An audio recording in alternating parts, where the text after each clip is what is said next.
여러분의 합격을 기원합니다. 안녕하세요. 모두 동산의 동산지기 모모동 시원장입니다. 오늘은 34회 우리 필기 문제를 넘어서요. 실기 문제 요약 정리 첫 번째 시간으로 들어가 보도록 하겠습니다. 실기 36번부터 80번까지의 문제고요. 오늘은 61번까지 문제 한번 보도록 하겠습니다. 첫 번째 실기 36번입니다. 과거 같은 경우는 우리가 필기, 실기로 2시간으로 나눠져서 시험을 찾았지만 지금은 한 번에 시험을 보기 때문에 여러분들에게 실기 1번이 실기 36번으로 바뀐다는 점, 그 부분 혹시 헷갈리실까봐 한 번 더 알려드립니다. 실기 36번 문제였죠. 사례 예방 방법에 대한 문제가 나왔었어요. 그 정답은 앉아서 살짝 상체를 숙이고 턱을 당긴 자세로 식사한다가 정답이었습니다. 대상자에게 바른 자세는 매우 중요해요. 물론 우리들도 똑같죠. 등을 구부정하게 해서 음식을 먹게 되면요. 기도로 넘어갈 위험이 높기 때문에 등받이가 있는 의자에 등을 펴고 깊숙이 앉아서 식사하실 수 있도록 도와야 합니다. 실기 37번 문제입니다. 경관 영양에 대한 문제가 나왔어요. 경관 영양 비위관 활용에 대한 얘기죠. 비위관 삽입 부위에 윤활제를 바른다가 정답이었습니다. 코 이런 데로 비위관을 넣기 때문에 코 주변으로 윤활제를 발라주면 대상자가 불편함을 좀 줄여드릴 수 있겠죠. 세거나 역류할 때 우리가 어떻게 해야 되느냐? 이번에 윤활제에 관련된 얘기가 나왔으니까 다음 시험에서는 세거나 역류에 관한 문제 나올 수도 있겠죠. 비위관이 세거나 역류를 한다면 간호사에게 연락한다. 의료진이 처리해야 되는 문제이기 때문에 그렇습니다. 영양액의 온도는 어느 정도가 적합한가? 체온 정도가 적합하다. 너무 진하거나 우리 경관 영양액이 너무 빠르게 들어가게 되면 설사나 탈수를 유발할 수 있다도 추가적으로 알고 계시면 되겠습니다. 가루약, 매우 소량의 약, 이거 가루약에 대해서 나왔었는데요. 매우 소량의 약과 동일한 맥락의 문제예요.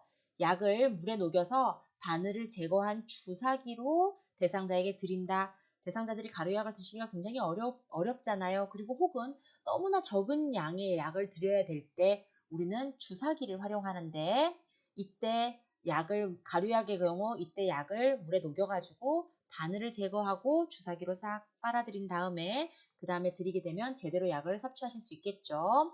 약을 갈거나 쪼개지 말고 약국에서 가져온 그 상태로 드린다. 이것도 약 섭취 관련된 얘기 나올 때 항상 나오는 부분이니까요. 같이 인지하고 계시기 바랍니다.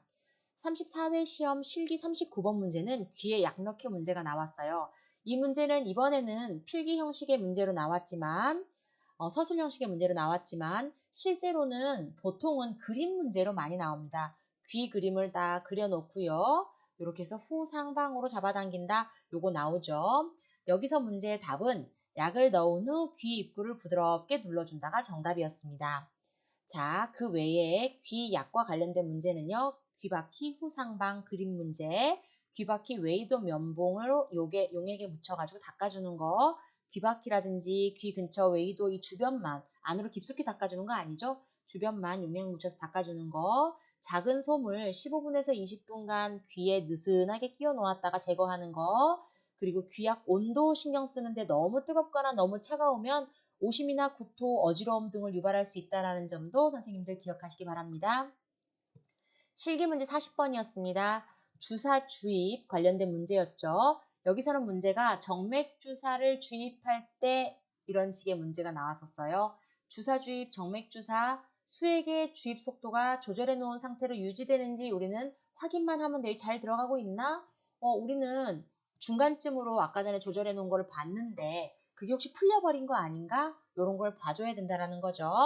그 외에 간호사가 바늘을 제거한 뒤에 1, 2분간 솜으로 지그시 누르고 절대로 우리가 비비거나 하지 않습니다. 수액병은 항상 심장보다 높게 두셔야 합니다. 그 다음 34회 문제 실기 41번 문제 침상 배설에 대한 문제 나왔었고요. 복부는 배꼽을 중심으로 해서 시계 방향으로 마사지를 해준다. 네, 이게 배설을 도와주는 작용이죠. 그 외에도 배설 관련된 얘기가 나오면 대상자가 본인이 배설 보는 소리를 들으면 프라이버시가 굉장히 침해될 수 있다고 느낄 수 있잖아요. 그렇기 때문에 텔레비전을 켜거나 TV를 음악을 틀어준다라는 것도 답변으로 나온 적이 있고요. 요도에서 항문 쪽으로, 다시 얘기하면 앞쪽에서 뒤쪽으로 닦아준다. 이것도 자주 문제에 나왔었습니다. 자, 실기 42번 문제, 스스로 화장실 이용이 가능한 대상자 관련된 문제가 나왔었는데 이러한 대상자를 돕는 방법은 뭐였을까요? 네, 변기 옆에 손잡이를 설치해 준다가 네, 정답이었고요. 그 외에도 응급벨 설치한다, 화장실은 밝고 물기가 없게 미끄러지지 않게 해야 한다 등등이 답변으로 나올 수 있었습니다. 실기 43번 문제입니다. 왼쪽 편마비 이동 변기를 사용할 때 우리가 어떻게 돕는 방법에 대한 얘기 나왔죠. 왼쪽 편마비 대상자에 대한 이동 변기 사용 방법입니다. 팔걸이와 등받이가 있는 변기를 선택한다가 정답이었어요. 이동 변기, 휠체어 등 복지 용구를 이용한 이동 시 대상자가 불편하지 않은 쪽에 사용할 용구를 둬야 됩니다. 이 문제 왼쪽 편마비라고 얘기해서 선생님들이 헷갈리게 한쪽을 딱 지정해 줬어요.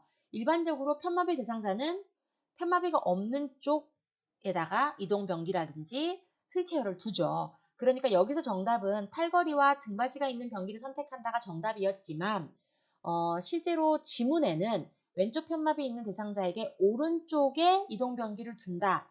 이렇게 나와야 되는데 왼쪽에 이동 변기를 갖다 준다. 이런 식의 지문이 나왔던 적이 있습니다. 그러니까 이 부분도 선생님들이 같이 기억하셔야 돼요. 불편하지 않은 쪽에, 다시 얘기하면 건강한 쪽에 용구를 두셔야 됩니다. 매우 중요합니다. 실기 44번입니다. 몇 번의 실금을 경험한 대상자가 기저귀 사용을 요청했대요. 이럴 때 우리가 어떻게 하는 게 대상자를 돕는 방법인가? 기저귀 사용 요청했으니까 편안하게 기저귀를 사용하게 해준다? 요거 아닙니다. 기저귀 사용을 요청했다 하더라도 기저귀 사용보다는 배뇨 간격에 맞춰서 소변을 보게 하는 게 더 바람직합니다. 바로 기저귀 사용을 하시게 될 경우에는요, 본인이 기존에 갖고 있는 잔존 능력이 손실을 낼 수 있으니까요. 이 부분 기억하시고요. 배뇨 조절이 어려운 대상자에 대한 얘기도 이 몇 번의 실금 경험 대상자와 동일한 맥락입니다. 낮에는 배뇨 간격에 맞춰주고 밤에는 기저귀를 사용한다가 정답인 적이 있습니다. 실기 45번 문제입니다. 유치도녀관 대상자가 소변을 보려고 할 때 우리가 돕는 방법에 대한 얘기예요. 유치도녀관에 대해서 선생님들이 한번 인식을 하고 계셔야 되고요. 이러한 대상자들은요, 아랫배에 팽만감이 있는지 없는지를 확인하셔야 돼요. 이 소변줄이 꼬여 있거나, 그러니까 유치도녀관이 막혀 있거나 꼬여 있다면 아랫배가 부풀어 오르거나 팽만감이 생길 수 있거든요. 그러니까 이 부분이 잘 되어 있는가를 확인하셔야겠죠. 소변량이나 색깔 같은 경우는요, 2-3시간마다 확인한다. 이 2-3시간 요 얘기도 한 번씩 시험에 나오니까요. 같이 기억하시기 바랍니다. 실기 46번 문제는 의치관리 문제가 문제에 나왔었어요. 정답은 칫솔에 의치세정제를 묻혀서 닦는다가 정답이었습니다. 의치세정제가 아니라 치약을 묻혀서 닦는다라고 나온다면 틀린 답이 되겠죠.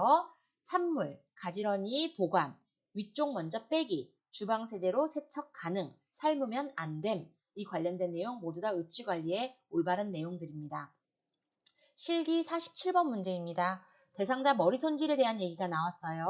빗질은 두피에서 모발 끝쪽으로 하고, 빗질은 매일 해주고, 엉켰을 경우 물에 적신 후 손질하고 대상자의 기호와 의견을 묻는 것이 맞겠습니다. 정답에서는 모발 끝쪽으로 한다. 빗질은 두피에서 모발 끝 위에서 아래로 해준다가 정답이었습니다. 실기 48번 문제입니다. 대상자 손과 발 관리 방법에 대한 얘기였고요. 보습 기능이 있는 비누를 사용한다가 정답이었어요. 그 외에 여러분들이 염증 관련해서 궁금하신 거 있는데 발톱이나 손톱 주변에 염증이 보인다면 우리가 짧게 깎거나 처치를 하는 게 아니라 시설장이나 간호사에게 보고해야 되는 거 매우 중요하니까 기억하시고요. 손톱은 둥글게 깎고 발톱은 일자로 깎는다. 이거 다 기억하시죠? 과거의 문제로 우리 33회 문제 혹은 그 전의 문제에 이렇게 손톱 모양 나오고 발톱 모양 나와서 여러분들에게 그림 문제로 출제된 적 많습니다. 실기 49번 문제 침상 목욕에 대한 문제였어요.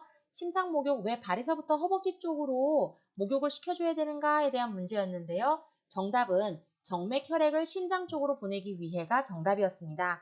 이것과 동일한 맥락으로 말초 부위, 그러니까 몸의 바깥쪽 저 끝쪽부터 몸의 중심부로 닦아준다라는 게 다른 시험에서 정답으로 나오기도 했죠. 똑같은 얘기입니다. 실기 50번 문제입니다. 오른쪽 편마비 단추 없는 의상 입히기, 결국은 편마비 대상자에게 옷을 입힌 방법에 대한 질문이었어요. 옷을 입히는 방법 얘기하면 우리는 언제나 건벗, 불입 생각하죠.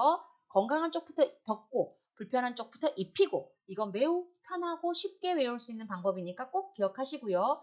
자, 여기서는 문제가 오른쪽 편마비에 대한 문제였으니까 그러면 의상 입기 방법이었으니까 불입, 불편한 쪽부터 입혀야 되죠. 오른쪽 편마비 불편한 쪽은 오른쪽이니까 오른팔, 그 다음에 머리가 중간에 있고요. 그 다음 왼팔 순으로 입히겠습니다. 단추가 있건 없건 여러분들이 고민하셔야 될 거는 어느 쪽이 불편한가, 어느 쪽이 건강한가를 보셔야 되죠. 실기 51번 문제입니다. 대상자가 의자에 앉았다 일어날 때 올바른 자세는 어떤 것인가에 대한 그림 여러 개 나오면서요. 시험 문제가 이 그림이 정답이었어요.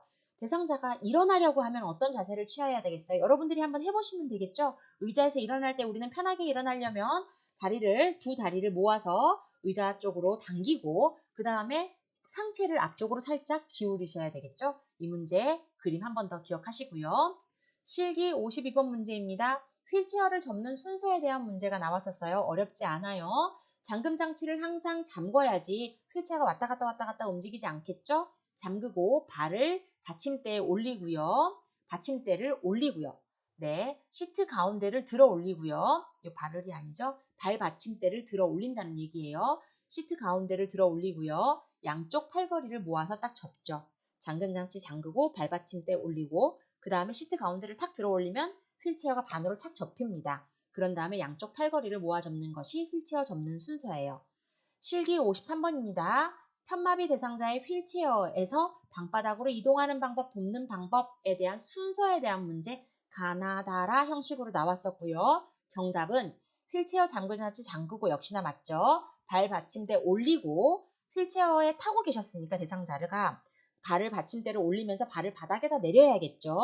그런 다음에 대상자 마비 측 어깨와 몸통을 우리가 부축합니다. 그런 다음에 대상자로 하여금 건강한 다리에 힘을 주어서 바닥으로 내려앉게 하는 거죠. 그런 다음에 건강한 손으로 바닥을 짚게 하고 편안하게 방바닥으로 이동하게 돕는 방법을 기억하시면 되겠습니다.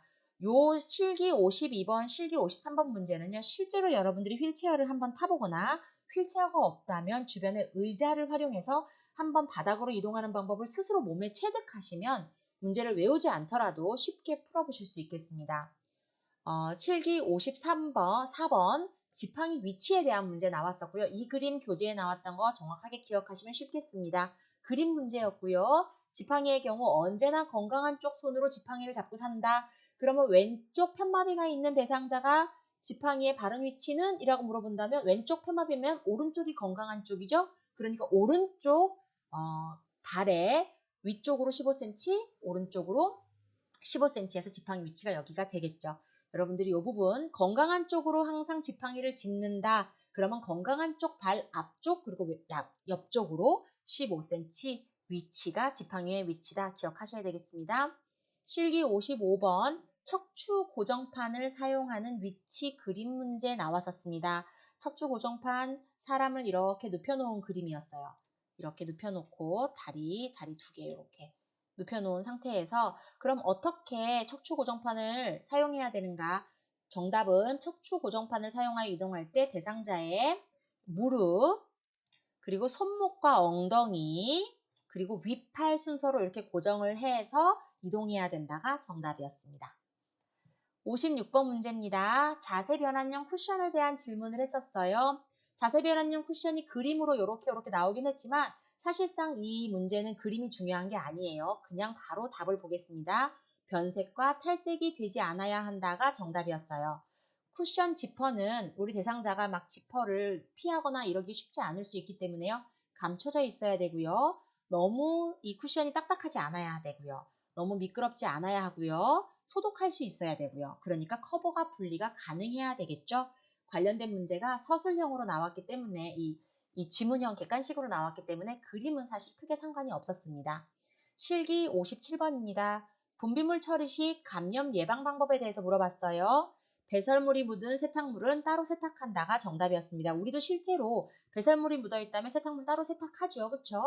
배설물을 만질 때 반드시 장갑을 착용하는데 설령 우리가 장갑을 착용했다 하더라도 그 이후에 손을 씻어야 돼요. 장갑을 버렸다 해도 손을 씻어야 된다. 이거 이전에는 감염 예방 문제로 많이 나왔던 파트입니다.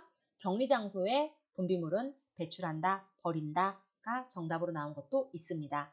여러분들하고 우리가 실기 80번까지 문제 있는데요. 일단 우리 실기 1에서 요약 정리는 실기 57번까지 하도록 하겠습니다. 영상 끝까지 봐주셔서 감사하고요. 저는 오늘 안으로 실기 요약 2번도 가지고 오도록 하겠습니다. 여러분 모두 수고하셨습니다.